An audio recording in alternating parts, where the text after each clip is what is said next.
In the Perspectrum podcast, we discuss controversial topics. Outside of this context, Michael and I are both working professionals. While doing the show, we are not acting as agents or representatives of our respective institutions, and none of the views that we express reflect the outlooks of our employers. So don't come to my office and throw toilet paper at me.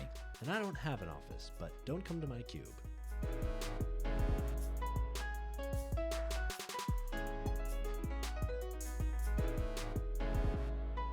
Hello and welcome to the Perspectrum. I'm Michael Bloom. And I'm Nathan Seelove. Tonight we have a really super exciting episode. So we'll start off our first segment by talking about the former now president of, I guess he's kind of still in office. He's not out of office yet, but he's not going to be, a lame duck president in Brazil, Jair Bolsonaro. And our second segment, we'll be talking about inflation, but not in the way that you might be thinking. We're kind of going to take a slightly different angle looking at inflation. And then finally, we're going to talk about a little bit more of a theoretical conversation about whether there's an inherent kind of tension or dichotomy between stability on one hand and progress on the other. Speaking of progress, but lack of progress, Michael, what are the COVID numbers? Man, I'm so glad you asked. So a quick disclaimer. I've been a mess this week, but apparently so has COVID data, because in reviewing worldwide COVID data from a few different sources, there were a lot of weird discrepancies, kind of independent weird discrepancies. So I am not including the worldwide COVID numbers this week because I don't think some of the data that's being reported, at least this most recent week, is accurate. Things like total count over time going down across a couple sources, which is not possible because how's that possible? Yeah. So no worldwide COVID numbers this week, but U.S. COVID numbers don't seem to have those same discrepancies. So we'll talk through those. All right. So far in the world, we've hit 99.4 million total cases in the U.S. Average daily cases over the last week have been 23,000, which is down 15% from 27,000 the week before. In terms of total death, we've hit 1.095 million, with average daily deaths over the last week of 177, which is down 11% from 199 the week before. And then in terms of vaccination, we've hit 79.97% of the U.S. population with at least one dose, with 68.35% with a second dose of the vaccine. Each of those is up a couple of 0.1% from the week before. So pretty much just the same kind of consistent progress we've been seeing for a while on vaccination rate. Speaking of consistent progress, and I actually kind of mean it this time, let's talk about the Brazilian election. Okay. Because it's not often nowadays that we can come to you and say that there is something that has happened in which is just a good thing. It is a good thing for everybody. All right. And it's not often that we can say that the left has actually had a victory. Now it's in Brazil, but it's still a victory. But can I just say, the more I learned about this, the more I was like, oh my God, this is so similar to the US. Just what is going on here is so crazy. But so let's just first of all lay the groundwork for kind of what's happened. And then maybe we can talk through some of those comparison points. Yep. This year, Brazil had a presidential election, and the incumbent president, Jair Bolsonaro, ended up losing after a runoff election. So initially, in the first round of voting, there were a number of different candidates. The two front runners were Luiz Inácio Lula de Silva, or who goes by Lula, and Jair Bolsonaro. And initially, Lula, who had been leading by about 10% roughly in the polls for a long time, received 48.4% of the vote versus Bolsonaro's 43.2%, which no one having a majority, it goes to a runoff election with fewer candidates. And ultimately, Lula won 51% of the vote in the runoff, which is the tightest presidential election in Brazil's history. But that means that the liberal Lula was able to take the presidency from the incumbent, ultra-nationalist far-right candidate Bolsonaro. Yeah.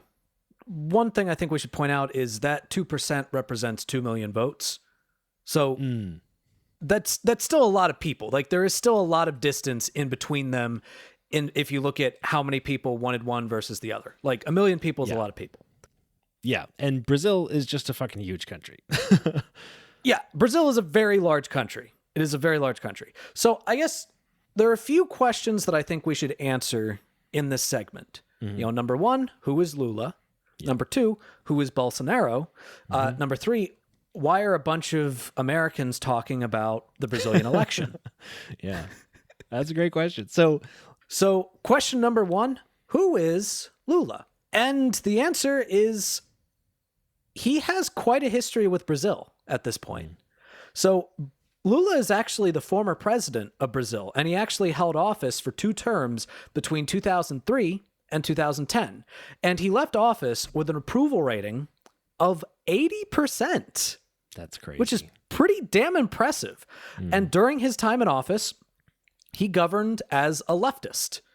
He expanded social security programs. He protected the Amazon. He expanded family assistance programs. He raised the minimum wage. He grew the economy. He expanded trade with other countries. His programs lifted millions of Brazilians out of poverty, and his policies specifically expanded the country's middle class. This guy was super popular. Yeah. And then in 2018, he was arrested. Why, you might ask? He was arrested on charges of corruption. Now, apparently during his administration, there were charges that the Workers' Party, which was his political party, had been paying bribes to political officials. And there was like a multi-year criminal investigation into dealing with their with bribes of some state-owned oil company. But here's the thing about that. First off, he maintained his innocence the entire time. And second off, there were a lot of discrepancies in the actual trial. And it was widely accused of biases against Lula. And that actually led to, in 2021, to the charges not just being dropped, but being annulled by the Supreme Court of Brazil. And again, the reason why they did this was because they found that the judge in the case, the judge that had tried the case, had been biased against him. So it was complete bullshit. Yeah. Yeah. It also stopped him from running in the election that year, which is the year Bolsonaro won. Yeah. So, originally sentenced to 10 years in prison, and ultimately having that annulled, which, like, I think that's important to call out the difference, to your point, Nathan, between like annulment and like, some other kind of, a suspension of a sentence or something like that. Like, unlike a pardon, for instance, this is an acknowledgement that there was something wrong with the trial that convicted him, resulting in an outcome that was not consistent with, innocent until proven guilty. Yeah. And look, if you've listened to the pod, you know that I have no problem with calling out corruption, whether it's from someone on the left or someone on the right. I will rant to until the cows come home about corruption, and I will chastise anybody regardless of how much I might agree with them on other political views. This was a bullshit accusation. This was clearly a bullshit accusation. On top of that, let's go back even further. Let's look at his background. He started off as a leader of the Steelworkers Union, and he helped to organize strikes during the military rule in the late 1970s. So in Brazil, starting after a coup in 1964, there was a military dictatorship in the country of Brazil between the years of 1964 and 1985. And in fact, he actually helped create the Workers' Party, which would go on to help draw up the Brazilian Constitution, which was eventually ratified in 1988. So not only was this guy a strike worker who stood against a military dictatorship, he helped to create the new constitution for the country. This guy is a country builder. Yeah. Yeah, totally. And like, You know how often countries get, like, especially like young democracies get built, they establish a constitution, and then the first president just like, or like the first person who's very popular, like just remains in office, or like, just becomes the new authoritarian. This guy didn't do that, and he raised millions of people out of poverty and grew their economy. Like, those are all real hard, check marks in my book. Yeah. And I would also like to point out, and to sort of transition into talking about Bolsonaro, whereas Lula fought against the military dictatorship and actually organized strikes against it, when Bolsonaro took office, he actually reinstated commemorations of the 1964 coup that deposed the at the time, the democracy that had been established, the democratically elected president, and lasted for 20 years. All right. He commemorated that coup, which was a change in policy. And on top of, and let me just give you some numbers for that military dictatorship. So during that time period, 4,841 elected representatives were removed from office. An estimated 20,000 people were tortured. Holy shit. And 434 people were either killed or disappeared. And to further drive the point home, you know what Bolsonaro's biggest problem with that coup was? What? Quote from a radio interview in 2016, quote, "The dictatorship's mistake was to torture but not kill." Jesus fucking Christ. That's his problem with the military dictatorship. So he looks at the 20,000 number of people that were tortured, and he was like, fuck, man, that should have been 20,000 people that were killed. What the hell, guy? That kill rate is just way too low. You can't keep a military dictatorship. I mean, 434 people, like that, them's rookie numbers. Yeah, man. You think that he might have been signaling some authoritarian tendencies here? Potentially. Okay, so Jair Bolsonaro, former army captain, president in this most recent term, notorious far-right, ultra-nationalist, authoritarian candidate. Fascist, yes. Well, far-right authoritarian equals fascism. Racist, sexist, homophobe. Yeah. I just want to read some shit that he said. Yeah. I need you all to understand how fucking horrible this man is. Yeah. All right. Like, Michael talked about how, he compared what was going on in America to what happened here in Brazil, kind of like the Biden versus Trump election versus the Bolsonaro versus Lula election. And there definitely are parallels, but I think one important distinction is that Lula is much better than Joe Biden. And Bolsonaro is much worse than Donald Trump. Much worse. And you know how much I hate Donald Trump. I do not fucking say that lightly. Yeah. So some things that he has said, all right, in a speech that he made, and this was in 2017. In a speech that he made, he was talking about this settlement in Brazil that had been founded by the descendants of slaves. So it was a primarily black settlement. He said, quote, "They do nothing. They're not even good for procreation." He compared black activists to animals who should go back to the zoo. Fuck. At one point, he was responding to this congresswoman in Brazil who had accused him of encouraging rape. And he said, this was in 2014, he said, quote, "I wouldn't rape you because you don't deserve it." Oh, Jesus. All right. Christ. He said that it was because she was ugly and not his type. Wait. He said a woman was too ugly to be raped. Also, like, isn't not your type supposed to be not the type of person you're attracted to, rather than like not the type of person you would rape? If you have a type of person that you would rape, that means you think about raping people too much. That means that you rape. That means that you're a rapist. Yeah. Like, yeah, holy fuck. that's what you're saying, like, you're not the type of person, like, you just said. I would never go for you means I would go for someone else. Yeah, exactly. Exactly. In a interview with Playboy in 2011, he said that he would, quote, would be incapable of loving a homosexual son.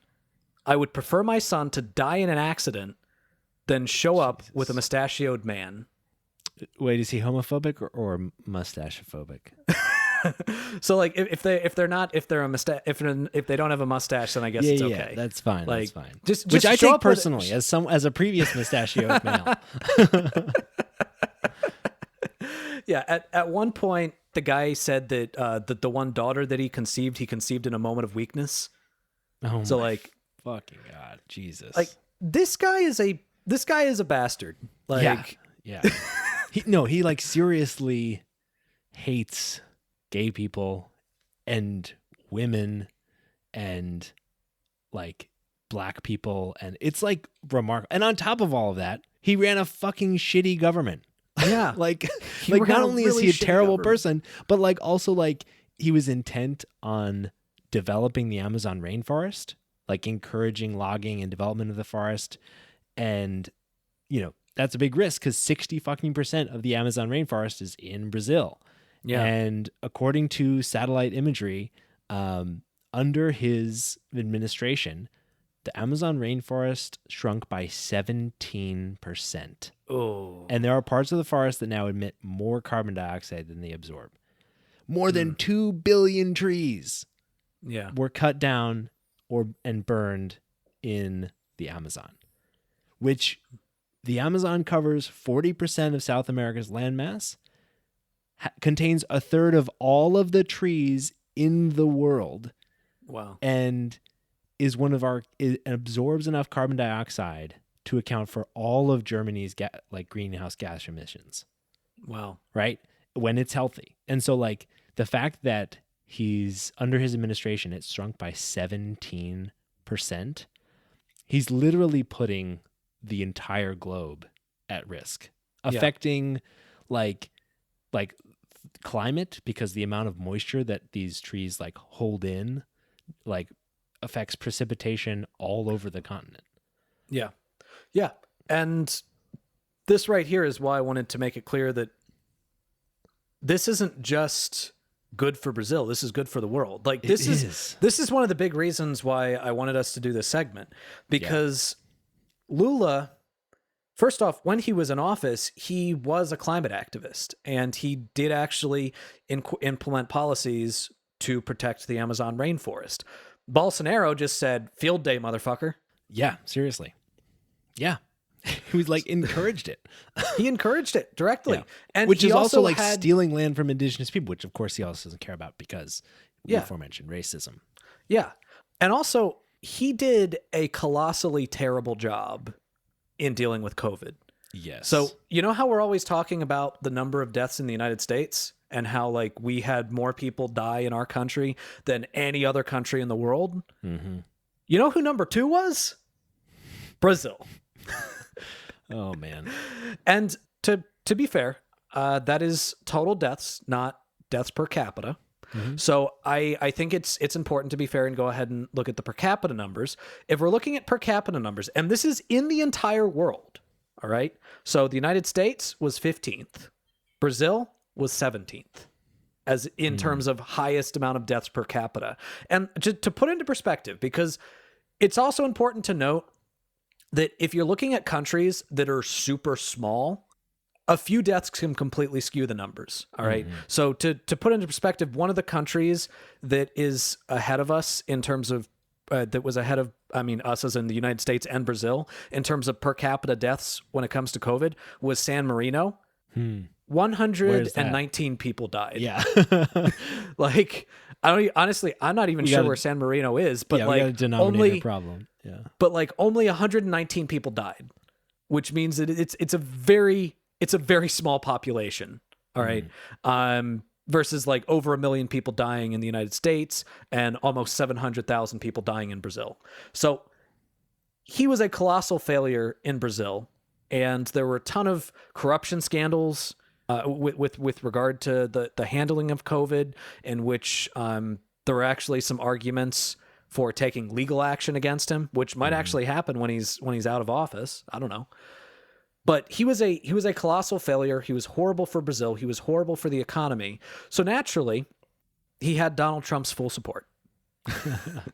Yeah. So one of the things that we should call out is like the reason he's under investigation for his COVID response is because they just didn't fucking roll out vaccines, despite the fact that companies like Pfizer was like coming to them and saying like, "Hey, do you want vaccines? Anytime. We could do vaccines anytime." Send them like over like 80 emails or something like that. And what they ended up doing was paying 10 times the originally quoted price to an Indian pharmaceutical company related. And the reason they paid 10 times more than the price that was offered to them is because his government were getting kickbacks. So like they're literally delaying the distribution of vaccines because of corruption. But the crazy thing is we know that people in Brazil wanted the vaccination. Like, so if you look at like the graph of the United States vaccination uptake, right, it like spikes pretty fast up to like 40%, right? And then it slowly goes up over months and months and months to where we are now in the high 70s. In Brazil, once they got the vaccine, it went from like 0 to like 70% in like 3 months. Wow. Yeah. That's insane. And then went from 70 to 80% of the population over the next few months. So like they really wanted the vaccine and their government just fucking failed them because of corruption. So like there was a Senate pandemic parliamentary inquiry which found that the Brazilian government could have reduced coronavirus transmission by 40%, saving 120,000 lives if the Bolsonaro government had not resisted like basic disease prevention measures like masks, vaccines, and social distancing. Yeah. They fucked it up so bad that they like basically killed 120,000 people. Yeah. So it's no wonder that he lost. Yeah. And interestingly enough, and stop me if this sounds familiar, but in the lead up to the election, he basically tried to tell everybody that if he loses, it's only because of fraud. Yeah. Like the only way you could possibly lose is because of fraud. At one point, he said that there were only 3 possible outcomes from the election. Either he gets arrested, he gets killed, or he wins. Mm-hmm. All right. It's fucking crazy. He stated that fucking crazy. He stated that only God could remove him from office. And basically his entire time in government, he's been laying the foundation to undermine checks and balances on his powers, right? Repeatedly casting doubt on the voting systems, including a very Trump move of claiming that his 2018 election, where he won, was rigged against him because he didn't win in the first round, right? He didn't win by enough. And so as a result, it must have been rigged against him. So he's been like, it's clear that similar to Trump, he's been laying the groundwork for challenging this election for years. Which is interesting because he didn't end up doing it, which is good. Good job, bro. It is good. But which is really important because he had like the military on his side. Yeah. And the police. Yeah. And the police. Exactly. So, and a lot of people that took to the streets to try to protest, to like block traffic and shit. So basically what happened after he lost was he went into his room for 2 days and just sulked. Like I'm not even making that up. He literally just like, there were 48 hours in which nobody heard anything from him. And the report said that he was just kind of sitting in his room, just like, fuck my life. And then he comes out after sulking for 2 days and he's just like, well, I guess I'm going to respect the Constitution. And that's like all he said. Like he didn't directly concede. He didn't say like this was a free and fair election and congratulations for winning, but he said that he would respect the Constitution. And there was a spokesperson for him came out and basically said that he had talked to him and he said that it's over. Yeah. So it doesn't look like Bolsonaro is actually going to contest it. He told members of the Supreme Court it's over. Mm-hmm. he told his supporters basically like, you know, he's like, yeah, you're protesting injustice and all that, but like, I mean, it's done. Yeah. So his vice president also came out and said there's no point in crying anymore. We lost the game. So it does look like he is going to go quietly, and they have started the transition proceedings. Yeah. So at least, ironically, interestingly enough, in this specific area, he might be better than Trump. Yeah. So that brings us to why should we care in the United States? And the biggest reason why we should care in the United States is because think about all of the things that I read about what he said, the type of person that he was. And let me read this from Donald Trump, his endorsement of Bolsonaro before the election. Trump said, quote, "He's done an absolutely incredible job with your economy, with your country. He's respected by everyone throughout the world. So I strongly endorse President Bolsonaro. He will be your leader for hopefully a long time, one of the greatest presidents in the world." One of the greatest presidents in the world. He also said, "Don't let radical left lunatics and maniacs destroy Brazil like they have done so many other countries. President Bolsonaro has done a fantastic job, has my complete and total endorsement, and deserves your vote. He will never let you down." Yeah, he posted on Truth Social, "Tropical Trump, as he is affectionately called, has done a great job for the wonderful people of Brazil. When I was president of the U.S., there was no other country leader who called me more than Jair." Hey, Trump, I hate to break it to you, but when he's called Tropical Trump, it's not affectionately. No, it's not. Because That's the not a world good hates thing. you, Yeah. and the world hates Bolsonaro. That's just reality. Yeah. That's just, they don't like you. They don't like him. Yeah. All right. He was a shitty leader. You were a shitty leader. But I'd just like to point out, Bolsonaro directly supported the dictatorship. He said that the biggest problem was that they didn't do enough killing, and Trump supports him. Yeah. Now, the reason why I'm calling that out, and I also want to call out the fact that Steve Bannon told him that he should contest the election. Yep. Fucking Sidney Powell said that the election was stolen, that it was, you know, that it was iffy. There are a bunch of other right-wing commentators that have expressed their disappointment in the loss, in this loss. Yeah, Steve Bannon said there is no possibility that the result of the electronic ballot boxes is correct. We need a ballot-by-ballot audit, even if it takes 6 months. In the meantime, the president should not agree to leave. Yeah. Which is like, so it's remarkable that all of these U.S. right-leaning commentators and even like strategists are supporting a random right-leaning candidate who is trailing in the polls for months.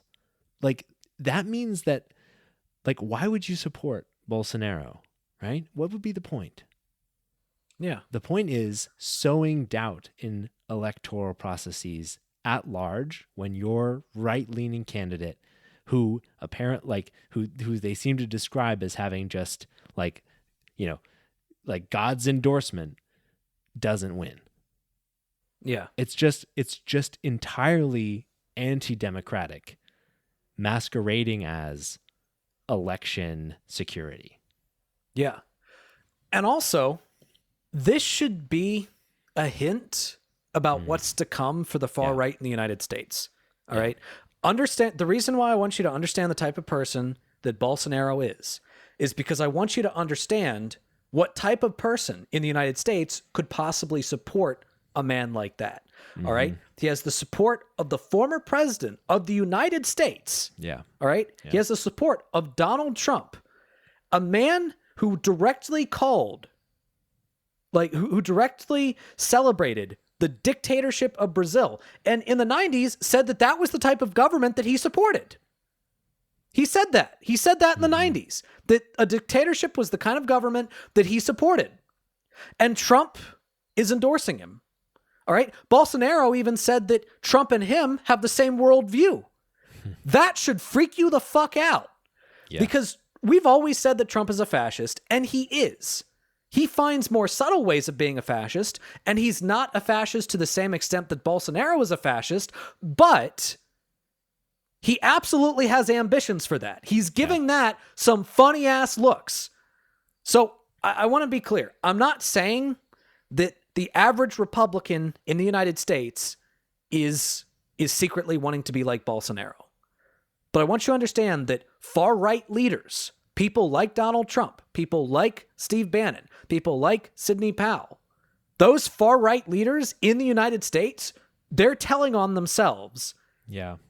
And we should view this as, we should take them at their word and understand that that is the type of far-right ideology that they want to implement in the United States. Yeah. And I don't think that that is popular amongst the Republican base. Mm-hmm. I think that it's very possible that there are some Republicans that don't know a fucking thing about Brazil that are seeing Trump say that. They see, oh, far right. Well, I'm on the right, so I guess that's great. Mm-hmm. We need to be clear. When we're talking about that form of far right, we are talking about something that is beyond the Overton window, even within the skewed right-wing politics of the United States. Yeah. That is far to the right of the Overton window in the United States. All right. Totally. And Brazil is very lucky that Bolsonaro had one thing that Trump doesn't have, and they were very unlucky that he has another thing that Trump doesn't have. They were very lucky that he had restraint. They were unlucky that he had the support of the military. Yeah. We know Trump doesn't have restraint. All it would have taken is support of the military.